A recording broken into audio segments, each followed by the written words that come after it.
Hello, everybody. Here we are again, episode 55. What is truth? I've got my coffee, and I'm here in the greater metropolitan area of Detroit with the Reverend David William Parry in London and in oft times merry old England. And we're glad to see you all back again. Those of you that aren't here right now, that's okay because you're somewhere down the road. And mind you, if you would subscribe to my channel on YouTube, very helpful, and click on the like. And good afternoon, David. How are you? Oh, well, I think that is off. I'm having techie problems this Yes. afternoon, and I'm not the biggest tech expert in the world anyway.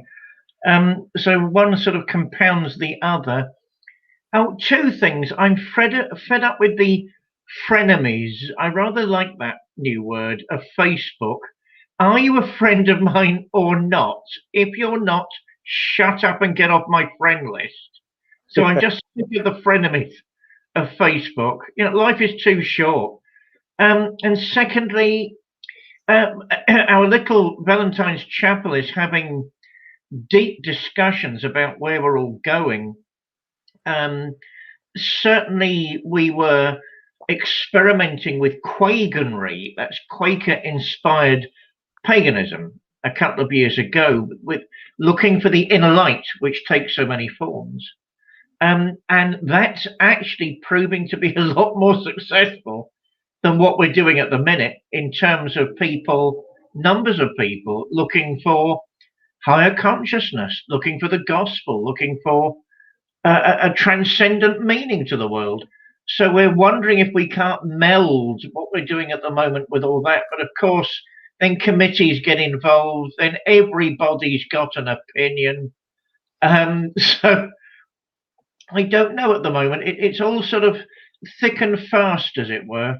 How about yourself, John? I'm well. It's the usual cascade of people giving their opinion on what they think we should be talking about. And we're deliberately avoiding current events and the whole political nexus for very clear reason. First of all, we'd like to think that there's a better approach coming from a more spiritual viewpoint, and not avoiding the practical, because I do spend a lot of time in those realms, and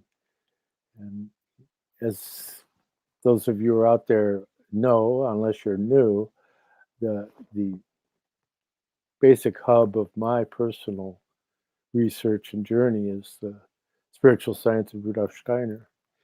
And that poses considerable number of challenges. One of them being that it's likely the most difficult subject you could study because everything has to do with time and context and place, and in understanding the way in which certain principles work in the world and in the human being change throughout history. So you can't just say this means that, and you're going to give yourself an answer that will solve questions that you might have about today, tomorrow, or thousands of years ago, because it's all changing. And that's the central challenge of anthroposophy is coming to terms with the principles of what you would call morphology, or the metamorphosis, the transformation of being in consciousness. And it's especially challenging when you meet people that have spent a considerable amount of time on the kind of non-linear viewpoint, those that are monists, or people that are of a philosophic bent. They like to think if they find an answer to something that it's going to be somewhat universally applicable now and in ancient times. And in even cursory study of Rudolf Steiner, you won't find that to be given as an explanation for the way things are. And so that just gives us a few layers of degree of difficulty. And then when you get into people that attempt to approach the work of Rudolf Steiner, mind you, most, like say philosophers, for example, they only have 1, 2, 3, maybe 4 books, or if they've written an awful lot of them, 5. And whereas with Rudolf Steiner, you have, if you have the collected edition, it's 36.5 feet of shelf space. So that for somebody to come to kind of a rigorous assessment of Rudolf Steiner's contribution, especially considering the degree of difficulty, it's to be expected that there's going to be served up all manner of misunderstandings and confusions and misplaced conclusions. And so that's kind of life day by day for anybody who studies spiritual science. As I've frequently made reference to the point, just when I think I got something figured out, I'll bump into a lecture. Could be on how to knit socks, or make a doll, or paint in watercolors, and there'll be a critical concept that was missing in my equation of what I thought he meant. That shows that I was absolutely incorrect in my assessment. So that's why I like to call this "What is Truth," because it could also be called, well, what did Rudolf Steiner really mean when he said it? And so that's kind of a central focus of what we're doing here. And that has become relevant because I have to dig it up here now, because I had to do a few meanderings to get us online to start this whole thing. And seeing as how I get so much coming at me, it's amazing how many people think that I have time to review the dozens and dozens and dozens of 45-minute videos that people are sending me that are proclaiming that they're must see. And so, and not to belittle any of their efforts, because truth be told, most of it I'm pretty familiar with. But occasionally something comes across my desk that is, well, perhaps more than occasionally, but on occasion, however often that may be, I get something that is pointing specifically at our subject matter here. And there was an article that came out from an individual who's very articulate. And his name is Stephen Crimmy. And his article is Rudolf Steiner's Prophecies for the 21st Century. And I won't give the subtitle because it'll probably get this removed. But in there, he makes a point about Rudolf Steiner that shows that even people as well-read as he is, but mind you, it's in other disciplines. But he says, finally, Steiner seems incapable of easing us out of the Gemini divide. His theology derives from and never transcends monarchy and dualism, and his soteriology. Soteriology is like the messianic thing. His doctrine of salvation. He has us dependent upon outside angelic assistance for purely human development. We cannot do it fully under our own volition either way. How do we become Christ in the Vesica Pisces? Now, because somebody asked me in another group that I'm involved in, basically, what's up with that? Well, basically, it's wrong. But the guy is very capable of developing a very meaningful dialogue, especially on current events. I've just recently become aware of him, and in no means wish to disrespect him. But he has a background in yoga philosophy and even has studied Sanskrit. And so that kind of gives me a bit of a leg up on where he might be coming from. And that being that that's his school of thought as kind of a central basis in the pre-Socratic philosophers, that he has a tendency to want to look towards that whole concept of unity that's expressed in Advaita Vedanta, non-dual Vedanta teachings of India, or perhaps the Shakti teachings of Kashmir with let's say Abhinavagupta. I mean, these things, I'm getting a little obscure for most people, but the point is that when you get into trying to take Vedic wisdom of ancient India, it gives you an interesting point to try and understand the unfoldment of the Christ principle. And in so doing, when you get into the work of Steiner, he says very clearly that the kind of the mission of the Atlantean period was it's kind of a beginning of an impulse regarding the fourth principle, which is the human ego, the individual being. The fifth post-Atlantean period, the end result is culminating with the fifth principle. And the fifth principle being the spirit self, or manas, which is in the Christian esoteric tradition referred to as the Holy Spirit, or in the Gnostic tradition as the Sophia. So, and Rudolf Steiner, in fact, himself says it's not Christ that we lack, it's the Sophia of Christ that we lack. So it's that bridge, that wisdom element, that's the bridge. And that's, to me, that's a powerful understanding. And he says, and I quoted it on Facebook the other day, in May 31st of 1908, he says, one says a lot about wisdom, but wisdom isn't what's often called wisdom today. One gets smart through experience, but wisdom is the force that streams into us from the spiritual world and then streams out again. Wisdom also comes from the mouth of babes. When what streams out comes more from the feeling, it's wisdom. But when it stimulates a man into action so that productivity predominates, it's love.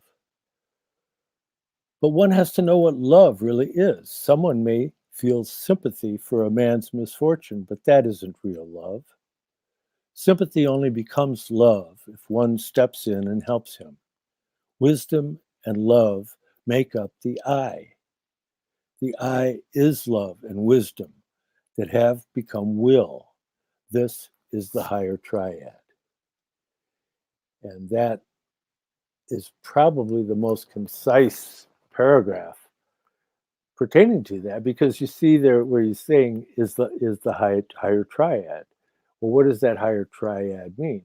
Well, that's your Atman, the Buddhic principle, and Manas that we're referring to, the fifth principle of Manas, the sixth principle of Buddhi, or the life spirit, and the seventh principle of the Atman, or the spirit man or spirit human, it's variously so called. So that's that higher triad. That's spirit. When you say, what is spirit? That's spirit. The soul is something altogether different that's worked out of the complex of the astral body and its relationship to the etheric and the physical. And so when you come into an understanding and you say, okay, well, we're in the fifth post-Atlantean period, so that makes us in the age of the consciousness soul, which on other occasions he calls the spiritual soul, which is interesting because you see the fifth period leading up to the ending of the fifth greater period, because the fifth post-Atlantean period is, you've got Old India, Old Persia, the Egypto-Chaldean period. The fourth is Greco-Roman, and the fifth period is the period of the consciousness soul that we're currently in. And so I know that can get a bit confusing, but that's the way it is. If you want to study spiritual science, you have to be able to walk and chew gum. And so in looking at this, and you say, okay, so there's a seed planted within the consciousness soul that has the capacity, because of becoming individual, that it can enter into specific relationship with spirit, because the actual process of thinking is something that is uniquely human, but it's something that can provide a tool, shall we say, because once you've developed your thinking so that you can think in terms of logic and all of these principles of thinking, that you can carry that with you into other realms. Now, not the abstract kind of thinking that just pertains to the physical facts of the world that would be helpful for studying electronics, for example, but to be able to take it to a deeper level where you would be able to approach an understanding of the realm of the plants, for example, things that are living, and animals, and all of that. And that requires an ability to move into the complexities of metamorphosis. And so in coming to understand metamorphosis, what greater example is there than Johann Wolfgang von Goethe? And it's interesting that as a young man, he traveled to the Cologne Cathedral, and he looked at it, and it's known the Cologne Cathedral wasn't finished right away, and then later on they finished it off. And Goethe looked at it and he thought, that doesn't look right. And so he sat down and he drew a diagram, and they found this amongst his papers. There's a diagram of the Cologne Cathedral, but he finished it the way he thought it should have been done, based on his understanding of the principles of metamorphosis. And he was the guy who said architecture is frozen music, so he understood the whole idea of the musicality of architecture. And so it came to be found later on that somebody had found the original designs for the cathedral, and he got it right, that the completion of Cologne Cathedral was done by whoever did it. They did it wrong, but yet if you go back to his drawings, and he never saw those original drawings, he just drew it based upon what he thought it should have been, based on his understanding of harmonics in mathematics and metamorphosis geometry and Vitruvian understandings of architecture. And lo and behold, his diagram, his drawing fit the original intention of the designers of the cathedral. So there is a level of thinking that is, like, shall we say, one step beyond the normal chitter chatter that disguises itself as thinking. Anyways, I thought that's a fun concept to work with.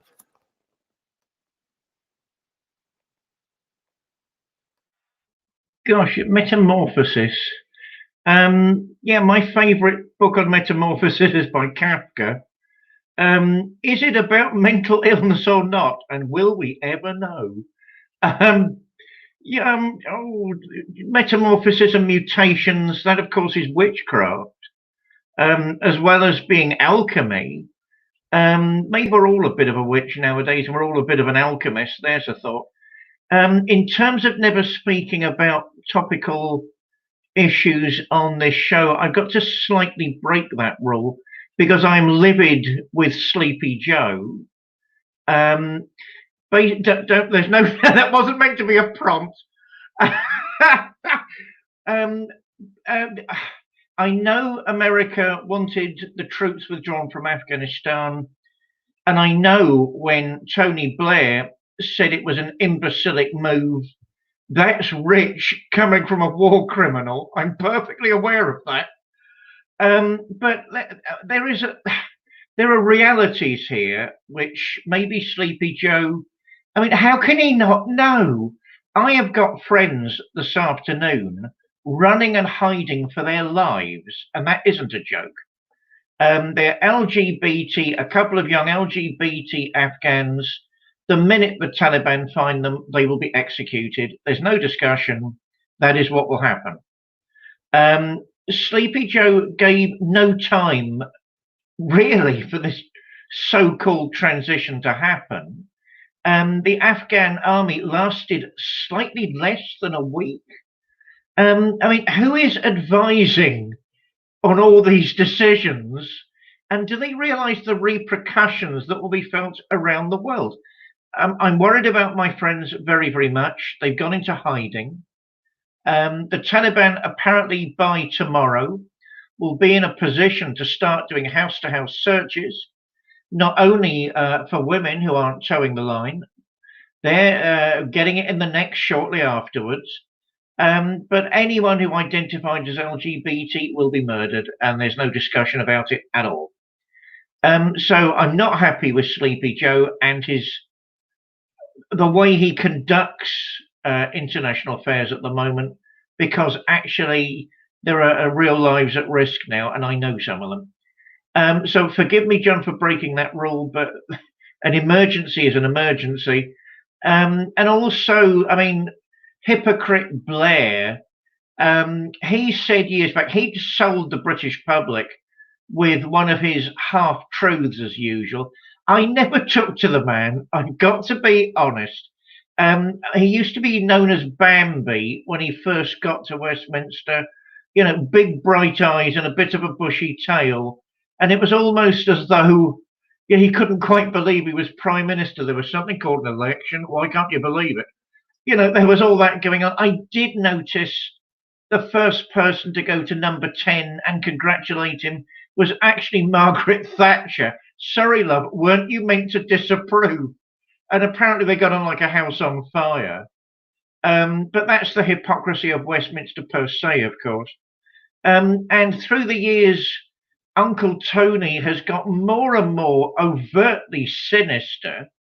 Not the blunderbuss of Boris Johnson. I mean, he's blurted out exactly what he thinks across the decades. So we've all ourselves to blame for that one. He said what he was going to do. Hardly anybody was listening. Shame on us. But shame on Uncle Tony, because he never said what he was going to do in advance, and he always heavily disguised it. So apparently the line back in those days, as far as I recall, is we either fight them there, whoever they are, or we fight them here, wherever there and here is, because none of that was ever explained. In which case, the Taliban have just taken over Afghanistan, and the seismic international political ripples are on the verge of crippling all of us. And I don't think Sleepy Joe, with the greatest respect to American politics, which I don't truly understand, he needs to resign immediately, because that is a total international disaster, and we are all going to reap the repercussions of that. There's no choice. You know, there's no, if we could only say, can we do it again? Or no, we don't like this. But there are major, I'm going to say riots, they might turn into riots, protests across London as a city today by the millennials, the youth of today, protesting and angry. That will worry the Taliban to death, quite obviously, you know, about the Taliban taking over and women being forced to wear the hijab. Actually, a lot worse is going on, and it won't just be about the hijab. The only thing I liked, the only bit of levity from these monsters, we're all human, but some humans delight in being monstrous, was that when someone, a very brave journalist, was accusing the Taliban of obscuring facts during the week, he said, well, don't throw that at us, look at Facebook. So point taken, but Facebook isn't armed to the teeth and just about to murder people who you disagree with. So that's the topic of it. I'll get out the way. In terms of Heiliger Geist, Holy Ghost, I mean, I noticed I had to get my transcripts from university during the week. I'm having a bit of a ruck at the moment with Metropolitan Community Church. We're not seeing eye to eye at the minute. So I had to get my transcripts to bring home a point. And why did I only get a B+ at social justice? I'm a very good theologist, by the way. So I noticed that, which I'd completely forgotten. I did exemplary well at sexual ethics, which I'd also completely forgotten. And I remember by the time we were going through those, I mean, it's a bit different, I think, in British masters scenarios. I used to turn up seldom, and because it turned into a war of attrition between me and the faculty. And I'd say something if that was my want. And yes, I confess it was usually rounded off by Hegel. I confess it. And they say, oh, Hegel again. And apparently that was the answer. Just dismiss that. There we are. But Heidegger Geist is what he says is missing and what we need to hold, to seize, to carpe diem, seize the day. We need to do it with Holy Spirit. Which is why I think the spiritual sciences of Rudolf Steiner have really come into their own recently in a way they never have before. I think their wisdom, their depth and profundity is finally beginning to hit home, at least in certain circles. It's the fact that, I mean, Swedenborg would have loved that. Anything to do with love and wisdom is Swedenborg's territory and Swedenborg's turf. He would have loved that.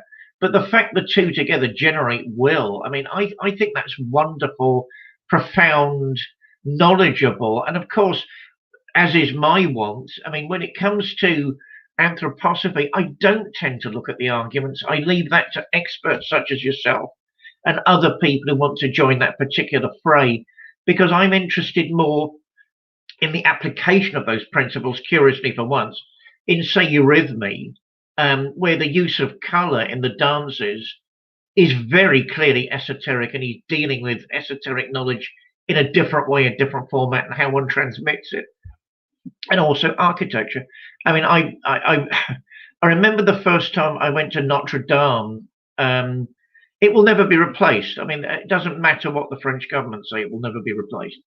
And walking up to this brooding, dark grey presence, it was almost visceral. I mean, Victor Hugo says all the medieval cathedrals were books for the illiterate. Point taken. But there was so much more to some of the Gothic cathedrals than that. I mean, this was almost like a sentient presence brooding about the future. It was very, very threatening. And of course, one walks inside and there's nothing but glittering light from the various stained glass windows and the candles. And, so I think it's that side of the amazingly timely anthroposophical sciences that's hitting me. And I hope we explore more of that on the show, as well as the arguments and sort of the textbook stuff. I'll hand it back to you because you'll probably want to tell me off about mentioning the Caliban as Sleepy Joe. But I couldn't resist. I'm sorry, John. Handing it back. Well, yeah, that can get a little dicey pretty quickly. It's kind of like running downhill. Your legs will have trouble keeping up with the intended velocity. But yeah, there's a lot of viewpoints on that. And like most things in this whole worldly realm of falsehood, whatever you want to call it, so that it's something that's much easier to see in retrospect. Like we have, for example, a much better understanding of the Vietnam War today than we did at the time. And so we know that there's numerous canards going on there. I mean, that the Bay of Tonkin event was fake. And McNamara actually admitted that. Our Secretary of State from that time admitted it. So you have to look at everything with kind of a sideways glance. It's like, is this really the actual factual basis of what's going on here? And or is this just like to create talking points so that people aren't talking about something else that they don't want you to talk about? I mean, so it gets so mixed up, and it's also dark anyways. I just wish our newscasters would be clairvoyant, because then they could see the ink that they're squirting into their aura by sitting there and lying in front of the people day after day, and which is essentially a clairvoyant description of what happens when you lie. It's like you're like a squid squirting ink, because there's nothing out there to meet what you're saying. It's just you saying things. It's not true. And if it's not true, and if it's intentionally not true, especially, then that creates a very dark soup. And so, but these people, I don't get the feeling that they're particularly concerned about their aura. So, I don't know. They look at this. I'll say something very brief. Yeah, they came into Afghanistan out of Pakistan. In Pakistan, there's the Pakistan Institute. What is that? The Pakistan Institute of International Affairs, that was founded by the Royal Society of International Affairs, that also founded the Council on Foreign Relations. We've been plugging all kinds of money into Pakistan here from the U.S., and it gets diverted in ways that are highly suspect. So when you look at these things, I guarantee you don't have all the facts. As far as Sleepy Joe, well, my friend who ran for governor says he thinks that a lot of that sleepy stuff is an act. He's using that for cover. We'd be better off calling him Teflon Joe, because he's somehow managed to evade all manner of things and get into the situation he's in. And that being said, don't forget, he's from Delaware.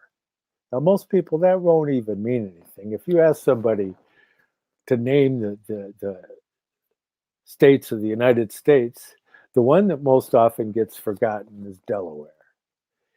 But that's where all the most of the corporations are Delaware corporations. And Joe is a senator from that state. So need I say more? Anyways, let's move along, because that all becomes so ridiculous as to try to get an actual fair assessment of the whole thing. Is beyond most any individual, especially somebody who has a propensity to want to find truth. And so meanwhile, let's travel to Atlantis. And so when you go back to ancient Atlantis, the fourth period of Earth evolution, right? Before that was the Lemurian period, destroyed by fire, Atlantis, and that eventually is destroyed by water, as recounted in numerous flood stories, and with Noah and other great stories from ancient cultures. It's a universal thing, and it's in Plato, and so there's all this going on about Atlantis. But you see in Atlantis, Rudolf Steiner talks about how the seed for the fourth principle, the human being, is laid at the begin its development. But not that it's actuated, but it's that the seed is shall we say, planted. That things were made to where they could accommodate that, and in the Lemurian period that preceded it, through the three pre-earthly deeds of Christ, as Rudolf Steiner calls it. But it's really coming into this Atlantean period where the great mystery centers begin, where you have these beings from higher realms coming into human form and beginning the mystery centers.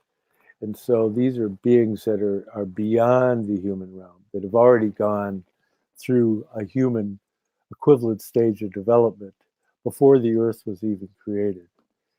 And so it's quite fascinating. But he talks about how there's no science in Atlantis. There's no intellectual thinking. That things are very much in a dreamy state. It's like the Nibelheim that's recalled in the German mythology, the land of mists. So the atmosphere is thick with moisture, and in the mystery centers, instruction was done with gestures and cosmic speech. And we don't even have the capacity to have an experience of that kind of education at this time. We don't even have it equivalent to in ancient Rome, for that matter, and that's not that long ago. So that through the progress of human development, while you lose certain dreamlike capacities that were present in Atlantis, to make way for the intellect and to be able to find yourself as a separate being rather than a group consciousness, a tribal consciousness, and all of that, that there's a trade-off, just as certain types of psychic abilities of indigenous people can diminish. Like, for example, the Aborigines in Africa, in Australia, can find water, right? But have them go to MIT for a few years and study physics, and that capacity will wane. They'll get to the point to where they can't find water anymore. But they're working on differential calculus instead, so that there's different centers that are activated through different types of cultural milieux, and this sometimes gets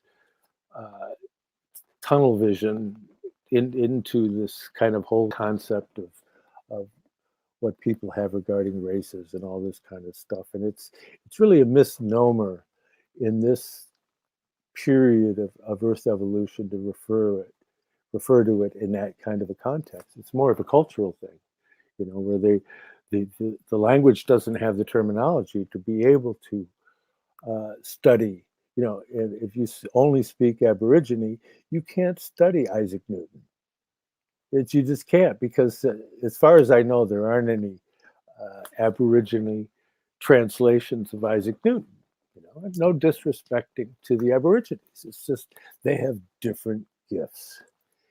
And so it gets complicated, because you're not supposed to talk about stuff like that, because everything's going to be homogenized into sameness. They want everybody to have a blank face and lose their individuality under some kind of a beekeeper suit or something like that. So that's what we're up against. But when I look at like someone like Cliff Hyde, he's talking about, well, we're entering into the age of Aquarius and all this stuff's going to happen. Well, we're a ways off from entering into the age of Aquarius, as I've said before, some 350 years ago from now, I think, something like that. I have to look it up. But yeah, we still have, Rudolf Steiner was very clear when he said that we're in an age of increasing materialism that's going to be on the increase for another 400 to 500 years. So, to be overly optimistic is not to be realistic. In the same token, he says, but there is a core of humanity that embraces their relationship to the divine spiritual beings, and that becomes the seed impulse for the sixth post-Atlantean period, which will be more of a Russian Central Asian thing, but that's far into the future. And but at that time, there will be no need of government, because people will be able to conduct themselves as they are related to other individuals in a way that we can't even comprehend at this point, because we're still within that building wave of selfishness and of egoism, really what it is.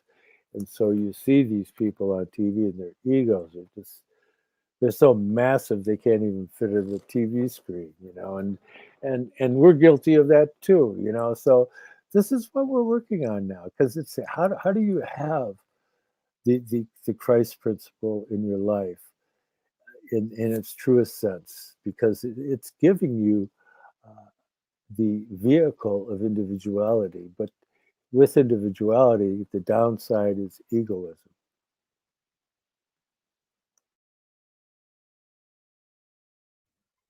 Right, John Barnwell, how dare you accuse me of having an ego? Oh God, where do I start with that one? One of my favourite books by Michael Moorcock, Gloriana, which I admire the man. Swords and sorcery mostly. He can tell a good yarn, and he knows the trade. I mean, he's very proud of the fact he's a commercial writer, and I'm pleased there are writers like him in the world. Every now and again, he dips his pen, he knocks his keyboard up a level or two, and you end up with something actually like serious literature. Gloriana is one of those books, you know, the ultimate London in the ultimate Britain, with Gloriana, basically Elizabeth the First, in this perfect encapsulation. You know, he goes for the whole parallel world idea, you know, so parallel Londons, parallel Englands, and so on. So that would be the ultimate example. And I won't destroy it, I won't give spoilers, because if anyone's listening and is interested in reading it, it is worth reading. The bit that caught my attention was the ego bit. Their famous actor has the use of a crystal ring, which can take him to a parallel dimension to this. And one of the heroes needs to escape his assailants and has a similar ring and finds himself on that plane and sees the actor in the distance, who pulls a terrible face at him and says, "Oh, not here as well," then storms off because he's trying to escape his adoring fans and he can't even do it there.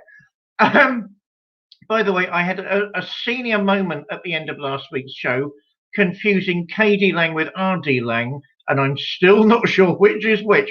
But the psychologist compared to the singer, hey, it's all the same sort of thing.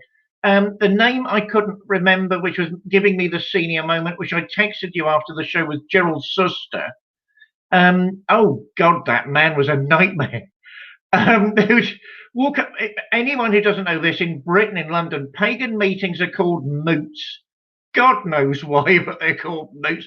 And this man used to turn up and intimidate people with as I was saying last week, with a book of Wittgenstein on one arm and one of his books, normally his book on the tarot, on the other, and then he'd hold court for 20 minutes. I mean, yeah, right. Thank you, Gerald. Thank you for your input. And no one had the guts to shut him up. Very well written material, but please give us a break. Anyway, he's gone to glory now. Oh gosh, you were saying all sorts of things. Where do I go with all of that? I like the idea, the medieval idea of a, you know, sir. So you're saying it was a moot point? Oh, that's awful but wonderful at the same time. Well, I mean, it's so, you know, giving the game away. British pagans have a holier than thou attitude. I actually think that's a very important impulse. What we're doing in a more realistic way is recovering resources that we threw away far too easily in the past. So I think that sort of neo-pagan revival is actually very interesting and spiritually enriching. You know, not the nasty stuff, the nature worship, the communion with essences and energies. I think all that's wonderful. An overtly subjective view of the environment never hurts, provided it's dialoguing with other views of the environment. And yeah, they have a sort of, I don't know, a medieval view of what pagans were doing. So it's always moots or something along that line, you know. And but you turn a blind eye to it, because most of them, not all, most of them are really nice, decent people trying to find a higher truth. I mean, I think I was quoted somewhat disingenuously a couple of years ago about something I actually think is true. Paraphrasing, I think Britain is a very spiritual country, I don't think it's a very religious country. And really, you need both. You know, spirituality needs the structure of a religious witness to protect it from becoming personal religious fantasy, or mere ideology used to, used to defend your position against all other people. I'm sure we both know people like that, John. But that is not real religion. Let's face it. It's an ideology. It's a political move in disguise. I like. Oh no, I'm handing it back to you. I phrased myself more carefully with all of that. I'm handing it back to you for a minute. Otherwise, I'm going to get slaughtered. Well, a couple of points. You remind me of Gerald Gardner, who's like the guy who's at the center of British Wicca pagan thought, whatever one might think about it.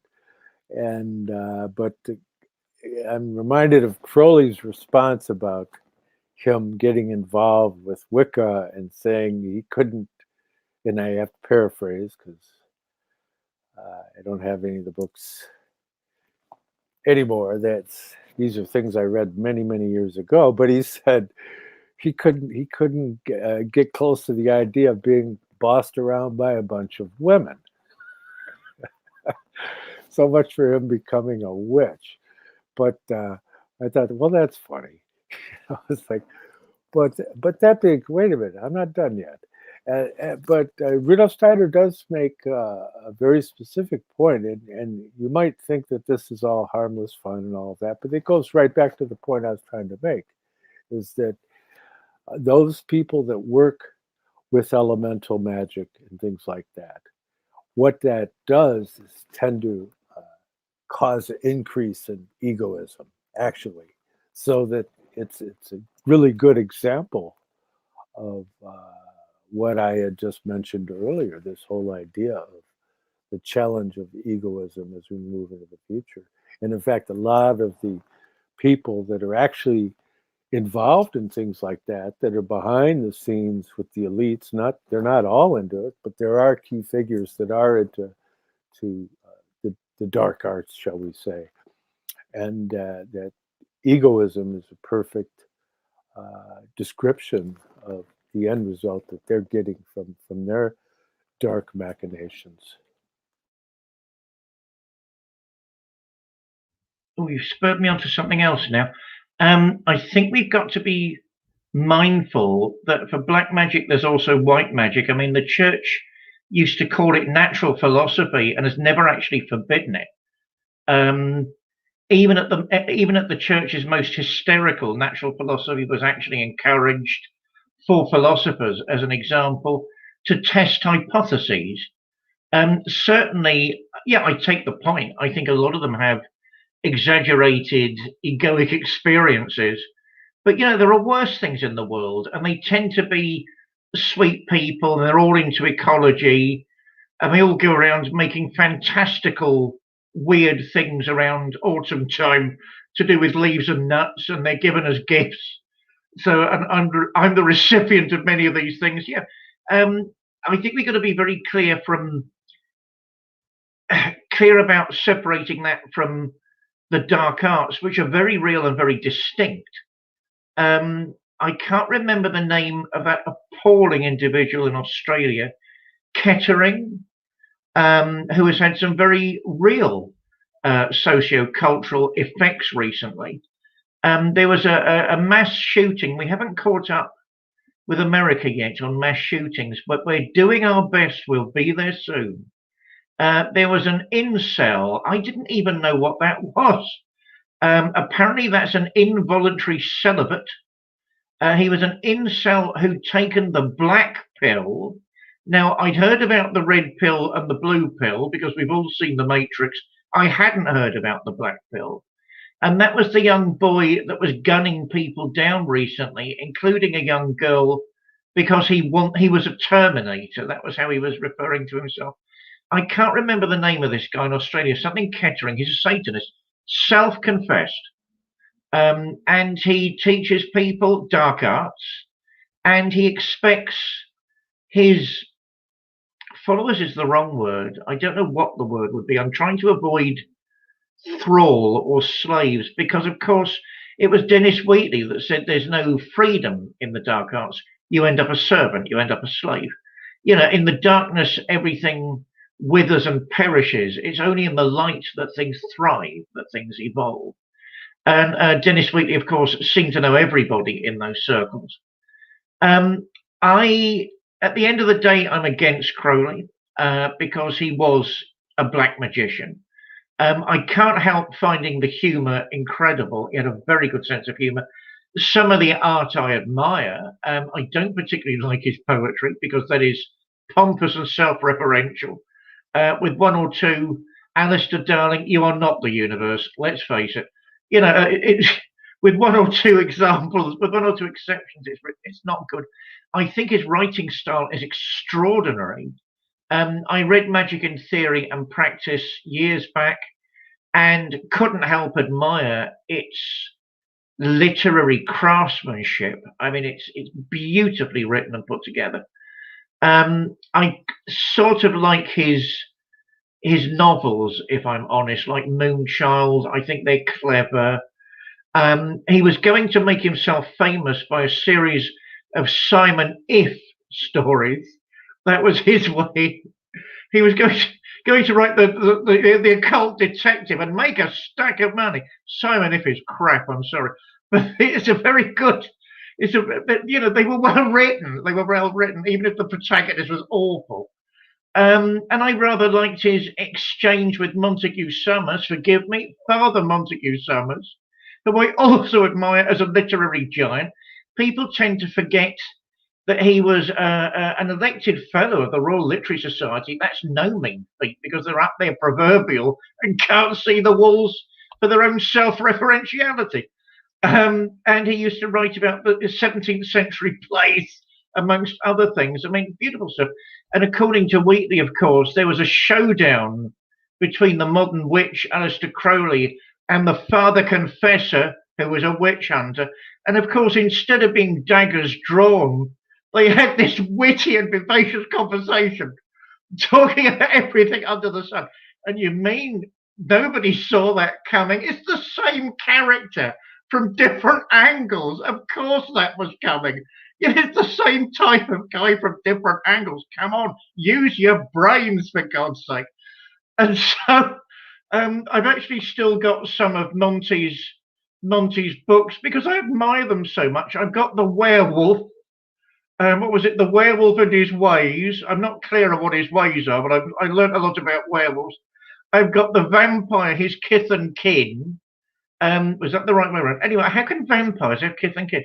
So are they dead? But you know, nitpicking to the side.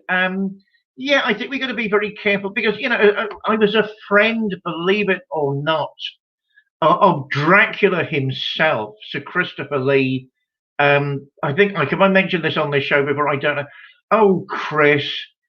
Sorry if I have. I'm boring everyone. I'm sorry, Chris, you didn't get the serious parts. You did deserve them. You did deserve them. But let's face it, they hardly ever turned up. And eventually it was just 30 minutes at the end of every major blockbuster being creepy. So, of course, he was convinced in the black arts that they were real. They are, but we've got to be careful. Otherwise, we cut off a whole stream of light. They're not the same. I'm desperately trying to remember this monster's name in Australia, which is one of the reasons we need the spiritual sciences. I agree with you 100%. This is an age that cannot think outside the box. Handing it back to you, John. Well, yes, Steiner makes the point about people that do studies of comparative religion, and they say, well, you know, this culture has this, and this other culture over here, well, they have it too, and this, and then they go, therefore, and they try to connect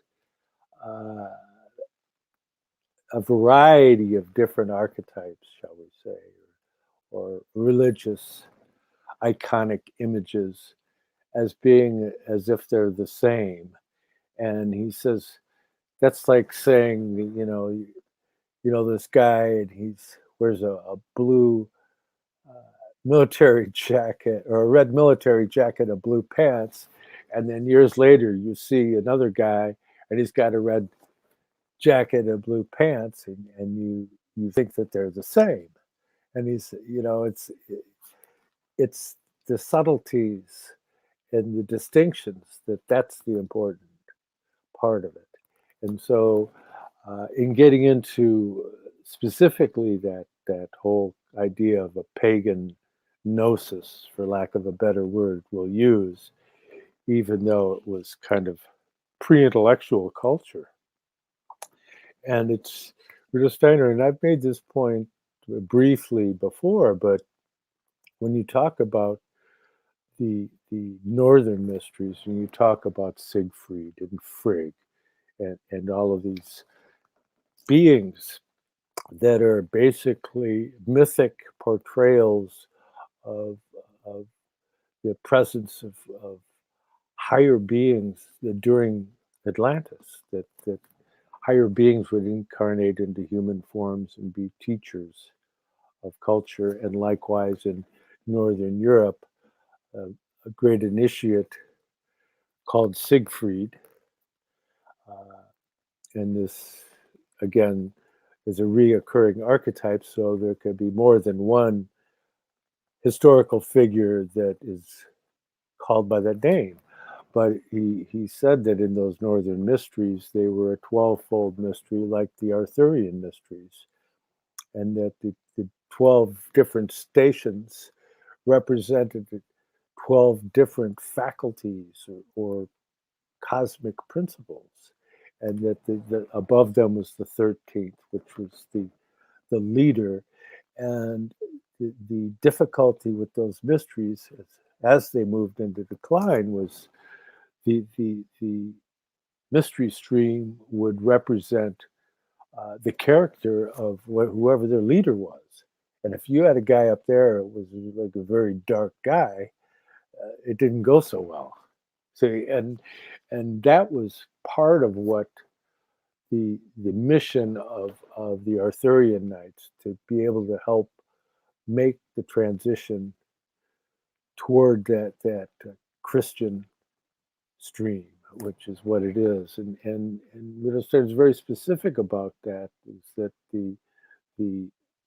these ancient mysteries had a relationship to what would end up becoming the incarnation of Jesus Christ.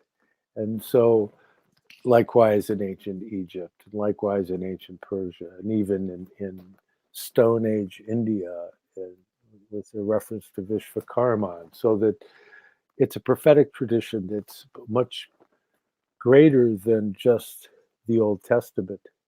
And that's part of what fascinates some people, and other people pushes them away because they think, oh, it's just another one of these new age things, it's I don't know, I can't help everybody, but again, it has to do with being able to make subtle distinctions.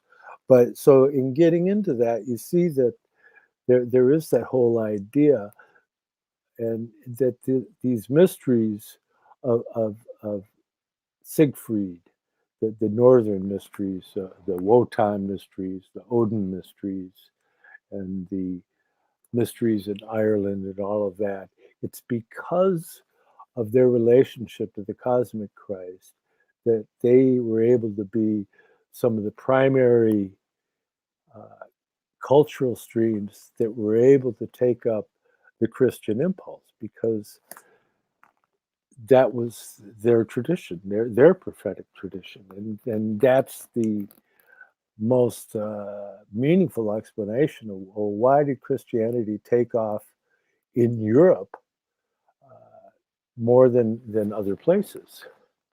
And that is the explanation that comes out of the Rosicrucian school. And so that impulse in getting to understand the mingling of mystery streams that takes place, that's the Grail mystery, because it was in in the 9th century that these various streams, the Arthurian stream in the west and the Grail stream from the east, and the Egyptian stream from the south with the Hermes mysteries and the Mosaic revelation, and then that northern Odin stream, the waiting culture of the ego from the north, that he makes the very specific point that it's because of the high degree of intellectual development that came out of Vedic culture that made it difficult for them to take up what the Christ impulse was, because newness in Earth evolution comes out of a place where there's something that's not there, shall we say. And the Northern European culture was not intellectually sophisticated by any means. They hadn't even organized their corpus of their mythic content, so that the Kalevala and the Norse mythology, it's not systematic, it's not organized. Like, you're not going to find something systematic. Anything systematic is something that came later from commentators in comparative studies in the 17th, 18th, 19th, 20th century. And likewise, the wicked thing, that's a new thing. That's not an ancient tradition. It's hearkening back to it. And I'm not saying that there aren't legitimate streams of Anglo-Saxon witch culture. There are, but they're not Gardnerians, although they may read those books, because there's not a whole lot of books around you can read that are even remotely close to that subject. But see, so this is all very complex, and it's the subtleties of distinction that are important. And so that's kind of where I live, in trying not to find closure, but to leave myself open. Hey, I might learn something, It's like even an old goat like me can learn something.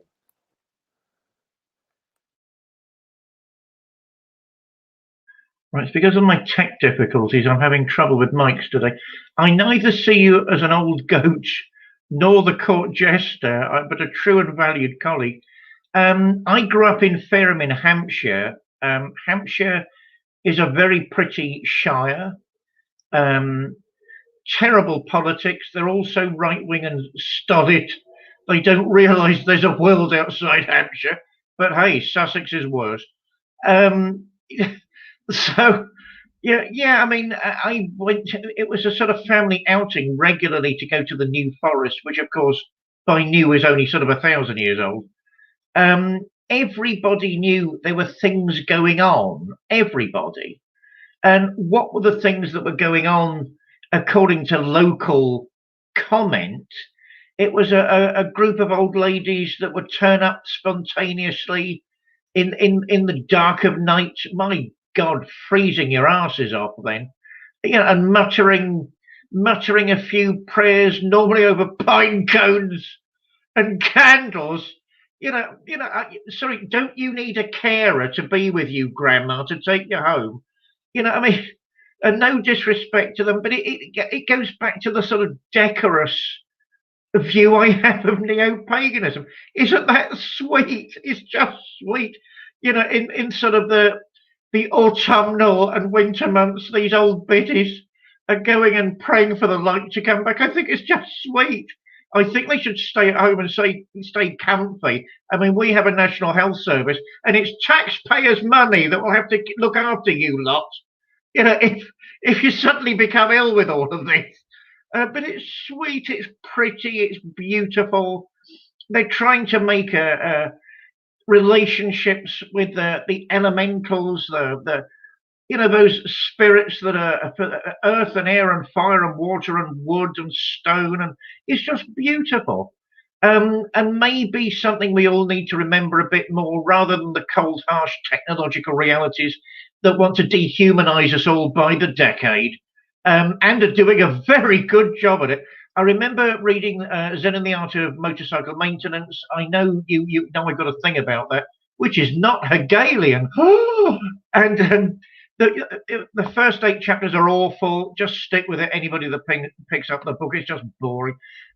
All hell breaks loose, or should I say all heaven, after chapter 8. It's beautiful, it's profound, and it says roughly what I've just said in a different form. These things are pretty, and they're nice, and they're human, and they're not scary, and they're worth looking at.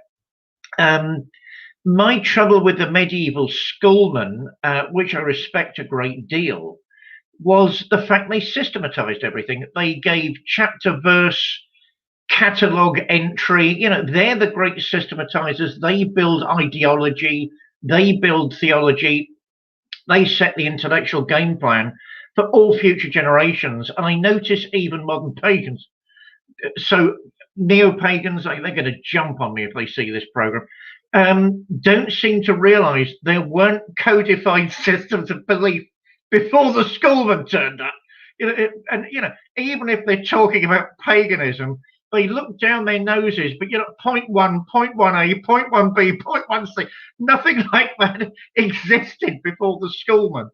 And it always amazed me at these moots where you'd get some argument taking place in between the finer points of pagan ideology from 2,000 years ago. What pagan ideology from 2,000 years ago? It didn't exist. So I've always quite liked what the Hermann Hesses, the Steiners, the Jungs of the world were doing in trying to humanize what the schoolmen called the universitas literarum, the universal knowledge, the universal literature. I think Steiner was the only one I can think of actually trying to put it into practice.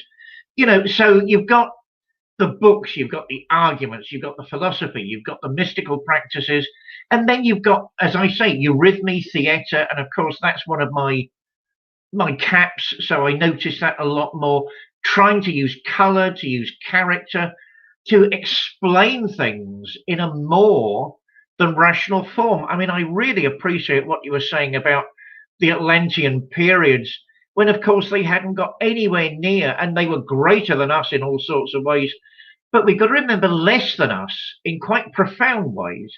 They couldn't really focus, to my understanding, which is poor on these matters, on the minutiae. They couldn't really enlighten themselves. I mean, it was a descending arc, and they couldn't focus on the minuscule. They couldn't focus on that which is the essential building block, which will become increasingly used in the decades ahead.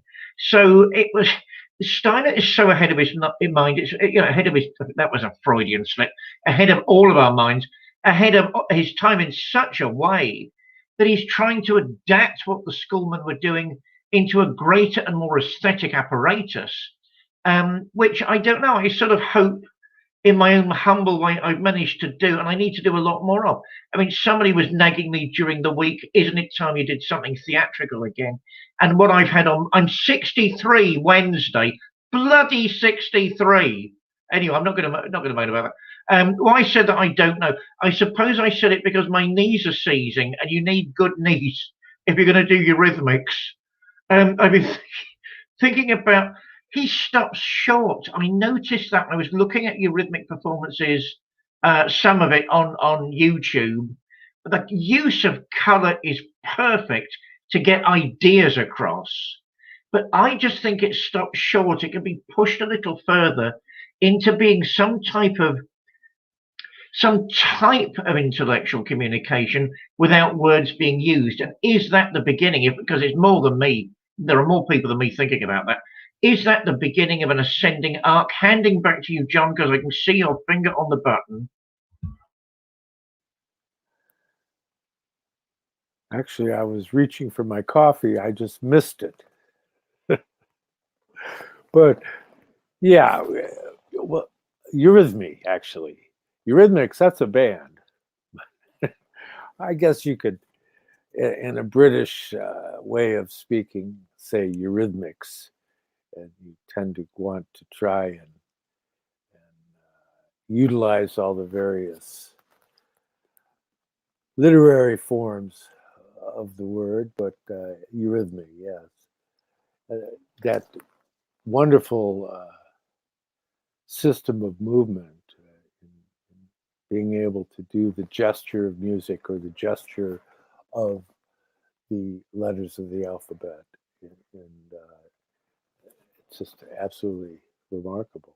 Or gesture of the zodiac or planets, for that matter. It's just perfectly, wonderfully magical. If you wanted to say, where can I learn white magic? Well, go study eurythmy. That's being able to actually work in your will and express inspirations from the intention of divine spiritual beings and bring it into the earthly realm. That's just wow. Actually, Peter Dunov himself, Master Bensaduno in Bulgaria, he developed his own system of eurythmy-like movement. And in fact, he was one of the few people that Rudolf Steiner had acknowledged as being an initiate at contemporary with himself, because there was a Bulgarian student of Rudolf Steiner that was distressed because he was going to have to go back to Bulgaria. This is during World War I, and Rudolf Steiner, and I paraphrase because this is just from memory, but he said, well, yeah, but you have a wonderful initiate working in Bulgaria right now, Peter Dunov, which is that Master Bensaduno, the long white beard and the long white hair, fascinating character. And that's one of the beings that I revere as far as being the greatest Christian teachers that I know of in the 20th century. Along with Rudolf Steiner, you have Bensaduno, and then you have Stylianos Ateslis in Cyprus, who passed away just a few years ago. And in fact, Tyla Gabriel, Douglas Gabriel's wife, is one of his key people in the United States here in helping getting teachings of Stylianos Atesli, known as Daskalos, getting his teachings presented properly here in the U.S. So there are other individuals doing it, but mind you, if you went to Bensaduno or you went to Stylianos Ateslis, and if you started pressing for further details, they'd say, well, just go study Rudolf Steiner. I mean, he is the repository of the esoteric Christianity as we move into the future. There's nothing that even closely approximates the amount of creativity that man possessed. And so, like I said, with 36.5 feet of shelf space, and mind you, Douglas and I spent the last 45, 50 years combing through it and attempting to find inconsistencies, attempting to find mistakes. And you couldn't make up a body of work like that and have it be internally consistent. It's not humanly possible. I mean, somebody who's a BSer, as they say here in the U.S., they can't remember what they said yesterday. That's why lying is difficult, because if somebody asks you to repeat, you're going to have to remember what you said instead of remembering what actually happened, which is actually a formal part of your memory. So that to say that one can just start making stuff up and keep the story straight, that's laughable. But yet I've been told that by people I greatly respect. A leading traditionalist, I asked him what he thought of Rudolf Steiner's work, and he said, confabulation. It's like, really? Well, it's obvious to me he's never really investigated it, because if you try to approach Rudolf Steiner's work with your abstract mind, you won't even be able to hold a paragraph in your head, let alone a whole lecture cycle or 36.5 feet.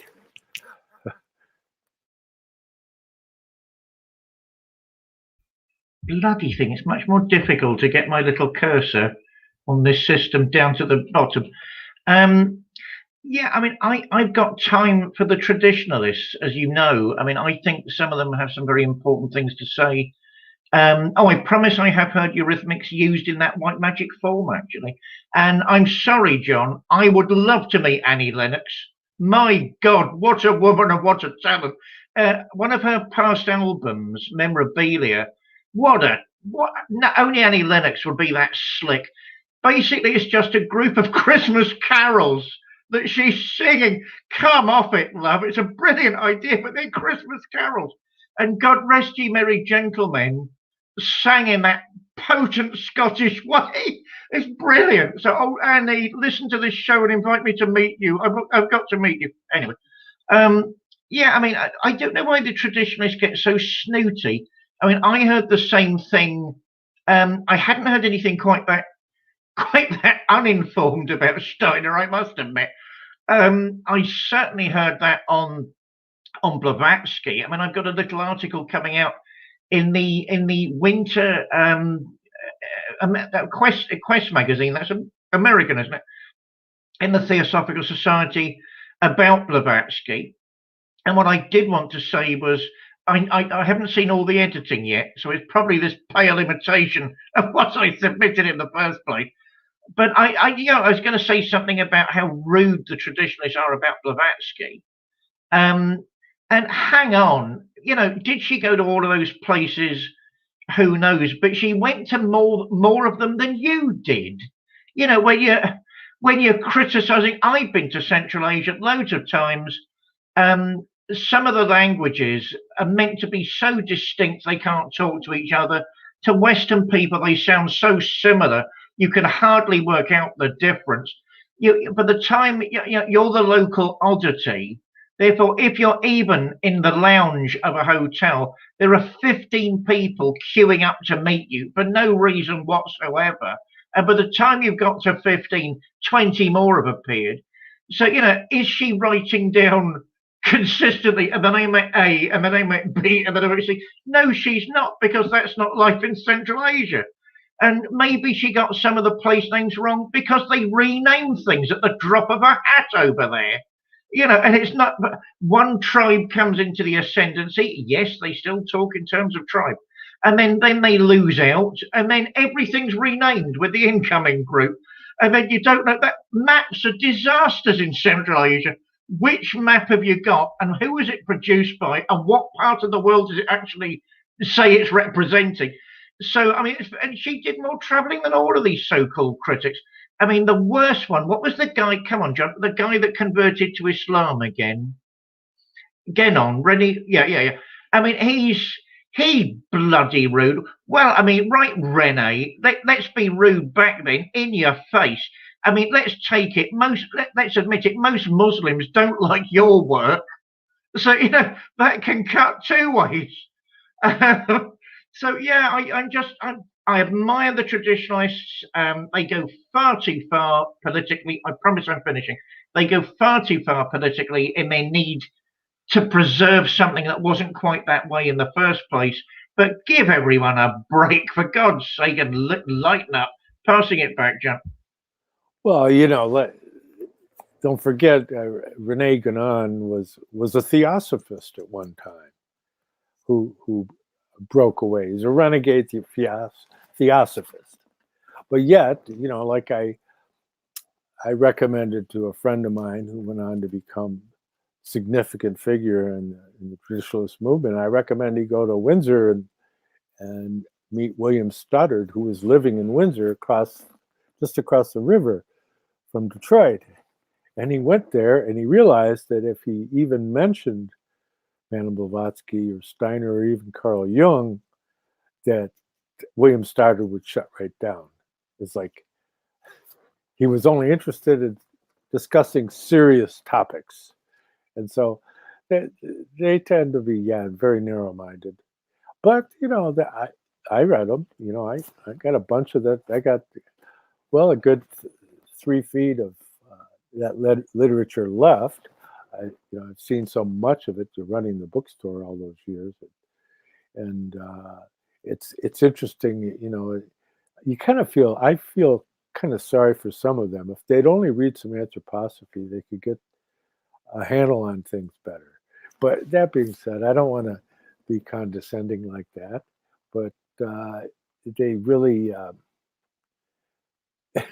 mean, it's basically for me, traditionalism is the world traditions viewed through the lens of Advaita Vedanta, and basically Rene Ganon's take on Islam is an Advaita Vedanta's take on Islam viewed through the works of Ibn Arabi. And which is fine. I don't, whatever anybody wants to take into their purview, that's the beauty of freedom, But to speak askance and like talk about theosophy as like a counter initiation is like, it just gets pretty ludicrous. But I don't know. I don't want to waste my time disrespecting anything. It's like I have more of a live and let live attitude. And I used to kind of be a hall monitor for discussions that would go on at the bookstore between votaries of different traditions and watching how they would bang heads and how they would have difficulty. And I would at times have to serve as a translator because they have their proprietary terminologies. And so you say, well, he wouldn't say that, he would use this word, So it's like, it becomes a question of sorting, and a lot of it's the same thing, but with a different terminology. But then there's a lot of content that you're not going to find. And to me, the bedrock content for understanding the principles of initiation is to be found in the Secret Doctrine of Madame Blavatsky, the Outline of Occult Science of Rudolf Steiner, or Transcendental Universe by C.G. Harrison. Because if you don't understand that Earth is the fourth world in a chain of 7, you haven't even begun to understand initiation, really, in my humble opinion. And you could think I'm crazy. No, that's fine. But in the meantime, likewise, the central event of Earth evolution is the incarnation of Jesus Christ. And if you have a problem with that, okay, that's okay. Oh, by the way, I wanted to, before we run out of time altogether, I just want to say, when we were talking about Ludwig Wittgenstein last week, it's a bit troubling to me because, like, Wittgenstein had 4 older brothers and 3 of them committed suicide. And so you look at that and you go, is that a healthy impulse? And I'm not saying it isn't.